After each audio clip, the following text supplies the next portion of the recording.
बिस्मिल्लाहिर्रहमानिर्रहीम। अस्सलामु अलैकुम। ये है शलजम गोश्त और ये देखने में जितना मज़ेदार लग रहा है खाने में इससे कहीं ज़्यादा मज़ेदार है। तो आए देखते हैं हमने इसके लिए क्या चीज़ें ली हैं और ये किस तरह पकेगा। तो गोश्त आप चाहे तो बीफ ले लें, चाहे तो मटन ले लें। तो यहाँ गोश्त 1 kg लिया है मैंने। 3 पाव के करीब शलजम है, इसे काट के छील कर 4 टुकड़ों में काट लिया है। 4 मीडियम साइज़ के टमाटर लेने हैं, 2 मीडियम साइज़ का प्याज लिया है।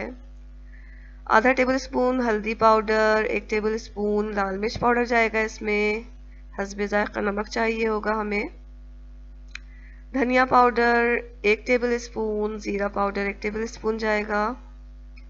1 टीस्पून काली मिर्च पाउडर का लिया है।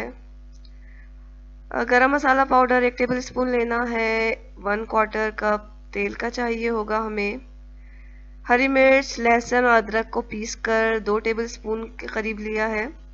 साबुत ज़ीरा चाहिए होगा हमें 1 टेबल स्पून और हरा धनिया और हरी मिर्चें लेंगे हम।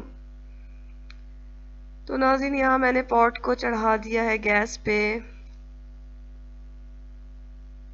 और अब इसमें ऑयल डाल रही हूँ। ऑयल थोड़ा गर्म हो जाएगा तो हम इसमें अपनी जो बारीक कटी हुई प्याज थी वो डाल देंगे। प्याज जब थोड़ा ही कलर चेंज करेगा तो हम इसमें साबुत ज़ीरा भी डाल देंगे। अब साबुत ज़ीरे के साथ जो है साबुत ज़ीरा के साथ प्याज जो है वो तलेंगे इसे यहाँ तक कि हल्का सुनहरा हो जाए प्याज का कलर।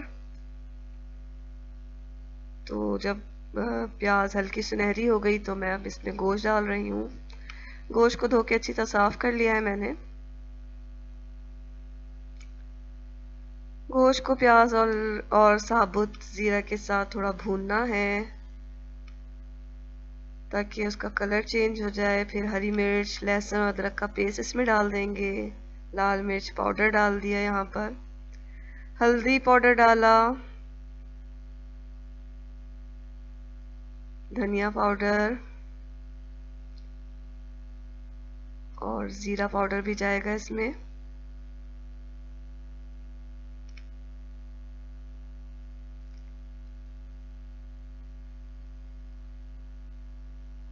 अब काली मिर्च डाल रहे हैं। काली मिर्च को हल्का सा मैंने पीस लिया है। अब हस्बे ज़ायक़ा नमक डाल देंगे। टमाटर भी डाल दिया इसमें हमने। अब तमाम चीज़ों को डाल के हम गोश्त के साथ थोड़ा भून लेंगे और फिर गोश्त करने के लिए रखना है हमें। तो गोश्त की क्वालिटी पे होता है कि वो कब कितनी देर में गलता है। तो यहाँ मैंने 3.5 कप पानी डाल के 40 मिनट के लिए रख दिया है मीडियम फ्लेम पर और हमारा गोश्त ये 40 मिनट में गल जाएगा। तो जब गोश्त गल जाए चेक कर लें कि गल गया है तो उसका पानी जो है खुश्क करके इसे भूनना है थोड़ा। तो हमारा पानी जो था गोश्त का वो खुश्क भी हो चुका था साथ ही गलने के साथ ही। तो हमने इसे थोड़ा भून लिया। अब अलग से एक पैन को चढ़ा के उसमें शलजम को हल्का सा तल लेंगे। तो यहाँ मैंने थोड़ा सा ऑयल डाला है, तकरीबन 2 टेबल स्पून के करीब। अब इसे हम शलजम को इसमें हल्का सा तल लेंगे। बहुत ज़्यादा नहीं तलना कि ना गलाना भी नहीं है, हल्का सा तल लेंगे। ये देखिए हमारी शलजम बिल्कुल तल कर तैयार है कि हम इसे गोश्त में डाल दें। तो अब हम इसे गोश्त में डाल रहे हैं और अब गोश्त के साथ थोड़ा भून के इसमें हमने पानी डाल दिया 2.5 कप के करीब। अब तकरीबन 15 मिनट तक हम इसे पका रहे हैं मीडियम फ्लेम पर। 15-20 मिनट में शलजम गल जाती है। तो शलजम जब गल गई तो मैंने इसमें ज़ीरा डाल दिया है, गरम मसाला पाउडर डाल दिया है।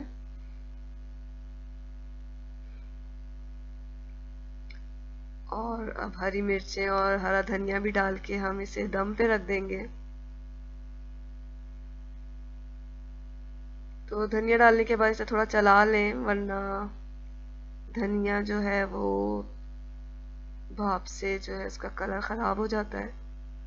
तो इसे शोरबे में अच्छी तरह मिक्स कर दें। अब ये दम पे हमने तकरीबन 5 से 10 मिनट के लिए रखा होगा। अब हमने फ्लेम को बंद कर दिया है। 5-10 मिनट के बाद हमारी जो शलजम है बिल्कुल तैयार है। अब इसे डिश आउट कर लिया है हमने यहाँ पर, और देखें कितने मज़ेदार है और देखने में भी कितनी अच्छी लग रही है। तो आप इसे ज़रूर ट्राई करें, आपको ज़रूर पसंद आएगी। और अगर आपको ये मेरी रेसिपी और ये मेरी वीडियो अच्छी लग रही है तो इसे लाइक कर दें और मेरे चैनल को ज़रूर सब्सक्राइब कर लें। इसके साथ ही अल्लाह हाफिज़।